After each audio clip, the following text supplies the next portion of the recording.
आज के doubt clearing session में आप सभी का स्वागत है। आज आप कुछ यूनिक सीखने वाले हैं। आपके सामने 14 सेंटेंसेस हैं और ये सभी सेंटेंसेस बिल्कुल सही हैं, यानी कि all is well, all are well, is लगाएं आर लगाएं, दोनों तरीके से सेंटेंस सही है। कब, ये मैं आपको बताऊंगा। इज लगाओ आर लगाओ, दोनों में सही है। None is there, no one is there, दोनों सही है। हु टीच यू, देखिए, और हु टीचेस यू, ये दोनों ही सेंटेंसेस बिल्कुल सही हैं। ये आप ही लोगों के डाउट्स हैं। बहुत सारे स्टूडेंट्स के कई सारे तरह के क्वेश्चंस थे, कई तरह के सेंटेंसेस उन्होंने पूछे, उन्हीं को मैंने लिया है। सबसे पहले मैं शुरुआत करूंगा इन 4 सेंटेंसेस से। अगर मैं आपसे पूछूं कि ये जो सेंटेंस है आई लेट हिम प्ले, इस सेंटेंस का मतलब क्या है? पहले तो आप ये सोचिए कि सेंटेंस किस टेंस में है। देखिए, ये सेंटेंस 2 टेंस में हो सकता है। पहला tense present indefinite tense. Present indefinite tense के अफर्मेटिव सेंटेंस में आई के साथ में जो वर्ब की फर्स्ट फॉर्म आती है उसके साथ में एस का यूज आप नहीं करेंगे, क्योंकि आई के साथ तो एस का यूज नहीं करेंगे, केवल थर्ड पर्सन सिंगुलर सब्जेक्ट के साथ करेंगे।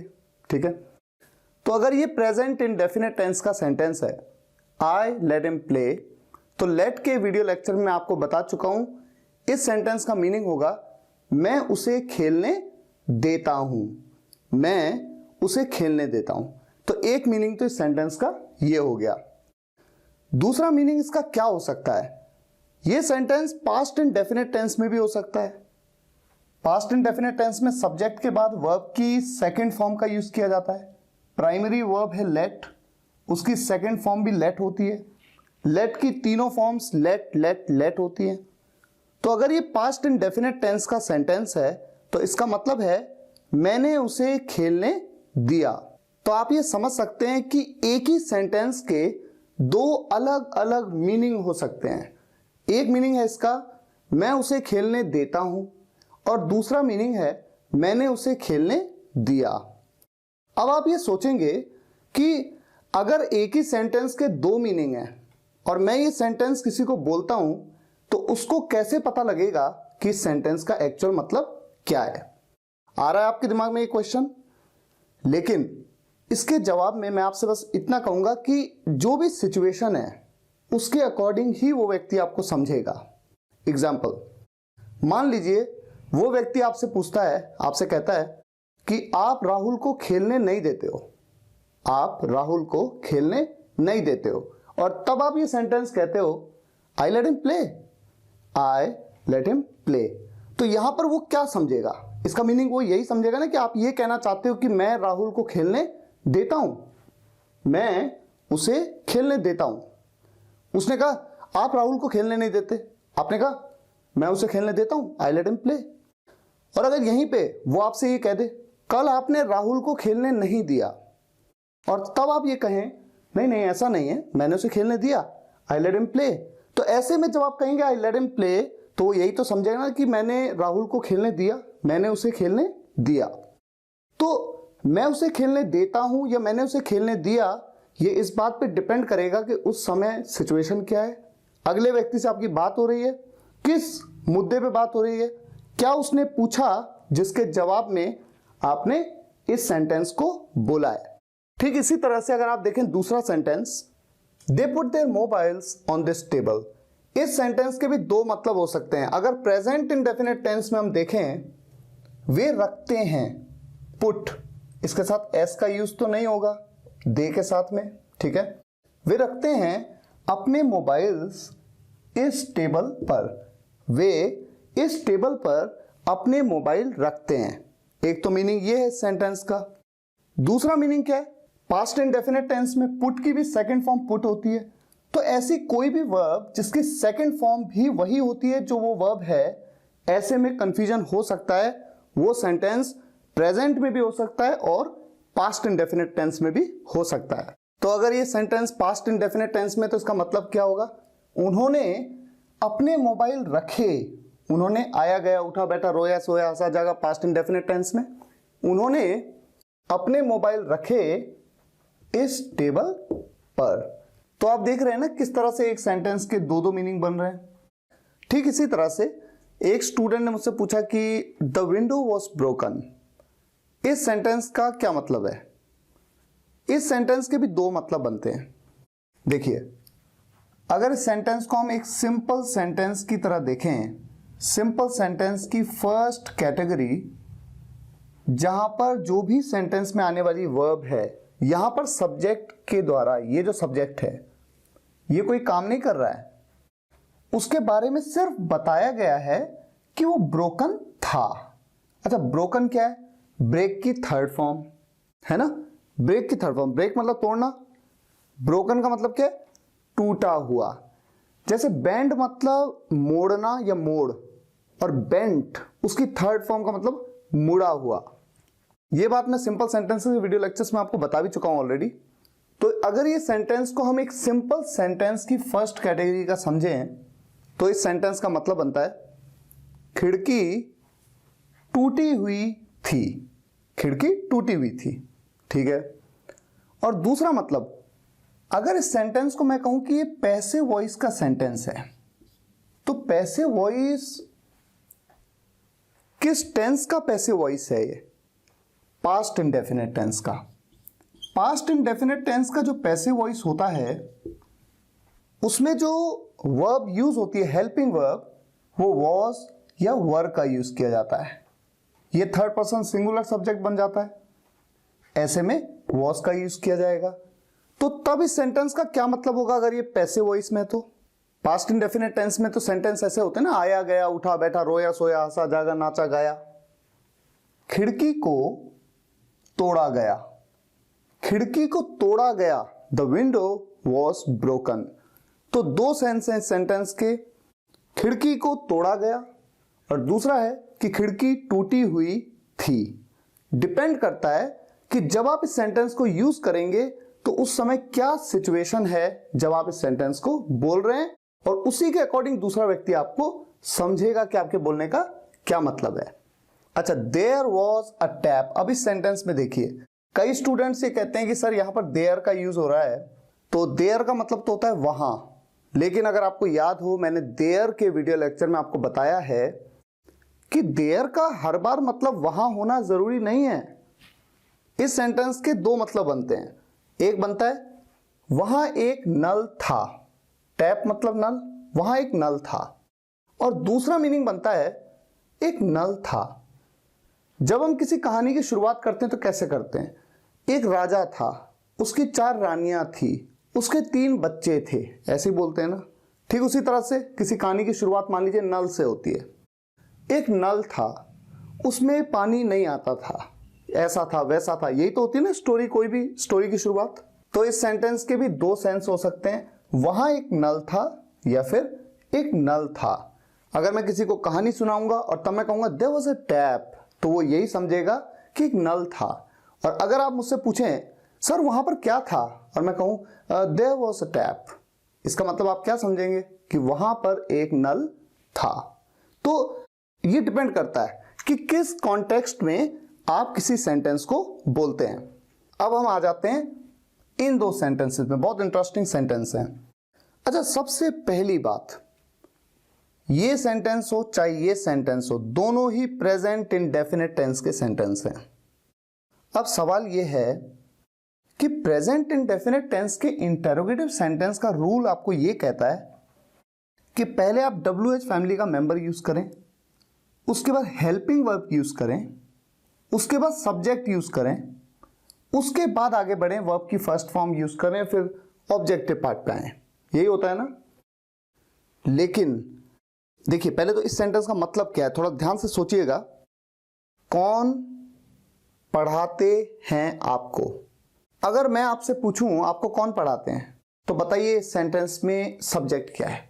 जो पढ़ाते हैं वही तो सब्जेक्ट हैं। जो पढ़ाते हैं, पढ़ाने का काम कौन करते हैं? कोई करते हैं, जो भी टीचर्स हैं वो करते हैं, तो वही तो सब्जेक्ट हैं। यानी कि इस सेंटेंस में सब्जेक्ट ही नहीं दिया हुआ है। कौन पढ़ाते हैं, जो पढ़ाते हैं वही सब्जेक्ट है, सब्जेक्ट ही के बारे में पूछा हुआ है। तो ऐसे सेंटेंसेस में जहां पर सब्जेक्ट के बारे में ही पूछा गया है, अब जब आप इस क्वेश्चन का आंसर देंगे तो आप सब्जेक्ट के बारे में ही बताएंगे। ऐसे सेंटेंसेस में आपको हमेशा याद रखना है, आप हु का यूज करते हैं, सब्जेक्ट को रेफर करने के लिए हु का यूज। और अगर किसी सेंटेंस में ऑब्जेक्ट को रेफर किया गया है तो whom का यूज। ये एक बेसिक डिफरेंस होता है who और whom में। अभी आपको और डिटेल में समझ आएगा। जरा एक काम करते हैं, यहां की बजाय अब थोड़ा सा आगे मूव करते हैं, फिर वापस आएंगे। देखिए इस सेंटेंस पर आइए जरा। whom do you teach? आप किसे पढ़ाते हैं? आप सब्जेक्ट हैं और जिसे आप पढ़ाते हैं वो ऑब्जेक्ट है। तो जब ऑब्जेक्ट के बारे में पूछा जाए तो whom का यूज किया जाता है, और जब सब्जेक्ट के बारे में पूछा जाए तो who का यूज किया जाता है। तो ये डिफरेंस तो बिल्कुल क्लियर है कि क्यों whom का यूज हुआ, क्यों who का हुआ। लेकिन अब इंपॉर्टेंट ये है कि जब आपका सब्जेक्ट थर्ड पर्सन सिंगुलर हो, यानी कि कोई एक व्यक्ति के बारे में पूछा गया हो, ऐसे में जब सेंटेंस बनेगा तो वो थर्ड पर्सन सिंगुलर सब्जेक्ट के हिसाब से ही अफर्मेटिव सेंटेंस जैसा रूल उसका होगा। जैसे कि मैं आपसे पूछूं हु टीचेस यू, आपको कौन पढ़ाता है, यानी कि मैं एक व्यक्ति के बारे में पूछ रहा हूं। मान लीजिए आप अपने स्कूल से आते हैं, अपने पापा जी को कहते हैं पापा जी फोर्थ पीरियड मेरा होता ही नहीं है। अब फोर्थ पीरियड को मान लीजिए शर्मा सर पढ़ाते हैं। पापा आपसे पूछते हैं आपको कौन पढ़ाता है, यानी कि वो एक व्यक्ति को रेफर कर रहे हैं, एक व्यक्ति की बात पूछ रहे हैं, तो आप कहेंगे शर्मा सर। तो देखिए ना, शर्मा सर यहां पर सब्जेक्ट है। अगर मैं इसे अफर्मेटिव की तरह देखूं और मान लीजिए हु की जगह पे शर्मा सर लिख दूं, Sharma sir teaches you, Sharma sir आपको पढ़ाते हैं, तो बिल्कुल है तो इंटरोगेटिव सेंटेंस लेकिन बिल्कुल अफर्मेटिव की तरह बन रहा है। और यहां पर जो हु है ये किसी एक व्यक्ति के बारे में पूछ रहा है। और यहीं पे मान लीजिए आप अपने स्कूल से घर आते हैं और कहते हैं पापा जी टोटल 8 पीरियड्स होते हैं जिसमें से पहले 4 पीरियड्स कुछ पढ़ाई नहीं होती है। और आपके पापा आपसे पूछते हैं अच्छा ऐसा है क्या, who teach you, who teach you, इसका मतलब उन अलग अलग 4 पीरियड्स में कौन पढ़ाते हैं, एक से ज्यादा। हु टीच यू इसका मतलब कौन पढ़ाते हैं, वो जो पढ़ाते हैं ना वो एक से ज्यादा है, इसलिए ऐसा बोला गया। और मान लीजिए आप आंसर दें शर्मा सर, गॉड sir, Agarwal sir, Rana sir, ये 4 टीचर हैं, इनकी बात पूछी जा रही है। तो पापा ने आपसे जब पूछा हु टीच यू, यानी कि उन्होंने पूछा कौन पढ़ाते हैं, जो पढ़ाते हैं एक से ज्यादा हैं। और जब उन्होंने पूछा हु टीचेस यू, इसका मतलब जो पढ़ाते हैं वो एक व्यक्ति है। बस ये फर्क होता है, इसीलिए दोनों सेंटेंस सही हैं। लेकिन जब जिस सेंटेंस को बोलने की जरूरत पड़ेगी तो डिपेंड करेगा कि वो जो व्यक्ति इस सेंटेंस को बोलेगा वो आपसे क्या पूछना चाहता है, एक की बात कर रहा है या एक से ज्यादा के बारे में पूछ रहा है। सेम यही कॉन्सेप्ट इन दोनों सेंटेंसेस पे भी अप्लाई होता है। Who attend the class, who attends the class. जब कोई आपसे पूछे who attends the class, attends S लगा दे, इसका मतलब वो रेफर कर रहा है किसी एक व्यक्ति को। क्लास अटेंड कौन करता है, हिंदी में अगर मैं बोलूं क्लास अटेंड कौन करता है। और जब कोई आपसे पूछे हु अटेंड द क्लास, कौन क्लास अटेंड करते हैं, एक से ज्यादा लोगों को बारे में पूछा जा रहा है, एक से ज्यादा लोग की बात हो रही है कि कौन अटेंड क्लास करते हैं, तो आप बताएंगे, यानी कि जो पूछने वाला है उसको भी पता है कि एक से ज्यादा लोग हैं, तब आप बताते हैं रवि, उदय, रोहित, शिवांशु ये क्लास अटेंड करते हैं। अब हम आ जाते हैं सेंटेंस नंबर 10 पे। Sentence number 10, no one is there, वहां कोई नहीं है। सिंपल सा सेंटेंस है, कोई प्रॉब्लम नहीं है इस सेंटेंस में, किसी को कोई कंफ्यूजन नहीं है। मैंने इसलिए लिखा है क्योंकि मैं आपको ये बताना चाहता हूं, ये 2 अलग अलग वर्ड हैं, नो वन, कोई नहीं। नो वन की जगह पे आप नन का यूज कर सकते हैं, कोई प्रॉब्लम नहीं है। ऐसे भी बोल सकते हैं, ऐसे भी बोल सकते हैं, नन इज देयर। लेकिन हैरानी तब होती है जब आप इस सेंटेंस को ऐसे भी बोल सकते हैं, नन आर देयर। लेकिन वही फर्क है जो इन दोनों में है या फिर इन दोनों में है। अच्छा जरा सोचते हैं, मान लीजिए कि आप ग्राउंड में खेल रहे हैं, आपकी मैडम आपसे कहती हैं कि बेटा एक काम करो, क्लास में जाओ, मुझे डाउट है कि राहुल वहीं है। आप जाओ क्लास में, देखो। आप क्लास में जाते हैं, वहां कोई नहीं है। आप आते हैं, आप मैडम से कहते हैं मैम नन इज देयर, वहां कोई नहीं है। ठीक है, तो ये सेंटेंस बोला जाएगा। अब सोचिए अगली सिचुएशन, आप ग्राउंड में खेल रहे हैं, मैडम आपको बुलाती हैं, इधर आओ। आप जाते हैं, कहती है कि मुझे डाउट है कि क्लास में 5-6 लड़के कुछ कर रहे हैं। 5-6 लड़के हैं वहाँ, एक से ज़्यादा की बात कर रही है मैडम। अब आप जाते हैं, आप चेक करते हैं कि क्लास में कोई भी नहीं है।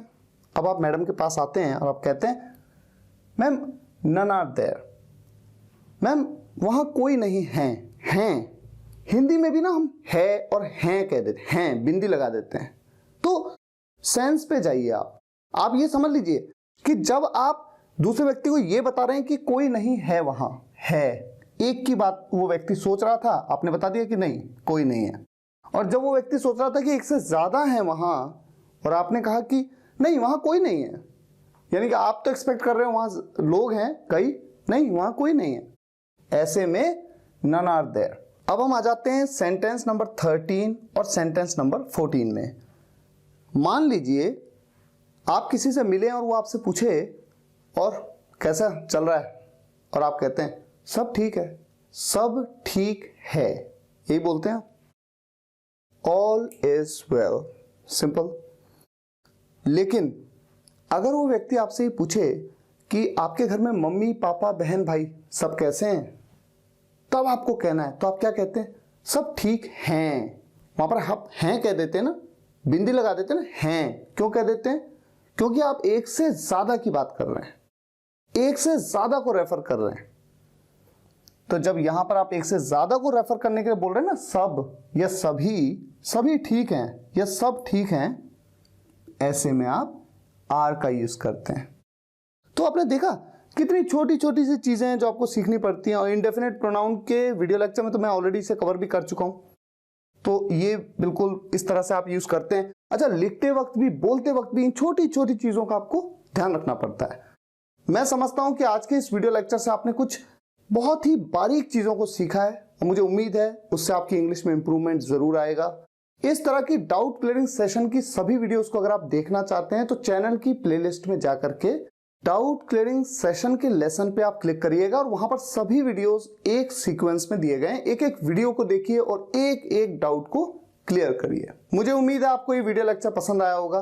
पसंद आया हो तो लाइक जरूर करिएगा, शेयर जरूर करिएगा और कमेंट्स में बताइएगा कैसा लगा। Thank you so much for watching this video guys. फिर मुलाकात होगी नेक्स्ट वीडियो लेक्चर में। Take care, goodbye. सभी वीडियोस एक के बाद एक देखने के लिए आप चैनल की प्लेलिस्ट में जाइए या फिर स्पोकन इंग्लिश गुरु एंड्रॉइड ऐप इंस्टॉल कर लीजिए। आप चाहे तो कंप्लीट कोर्स किट भी मंगवा सकते हैं, जिसमें मेरी सभी बुक्स हैं और साथ ही लेसन वाइज वीडियोस की पेन ड्राइव भी। विजिट करिए मेरी वेबसाइट www.spokenenglish.guru। अगर आप एक सक्सेसफुल ब्लॉगर बनना चाहते हैं तो आप मेरा ब्लॉगिंग कोर्स भी ज्वाइन कर सकते हैं, जिसमें आपको 6 मंथ्स का फ्री टेक्निकल सपोर्ट दिया जाता है। अधिक जानकारी के लिए विजिट करिए www.wemakebloggers.com।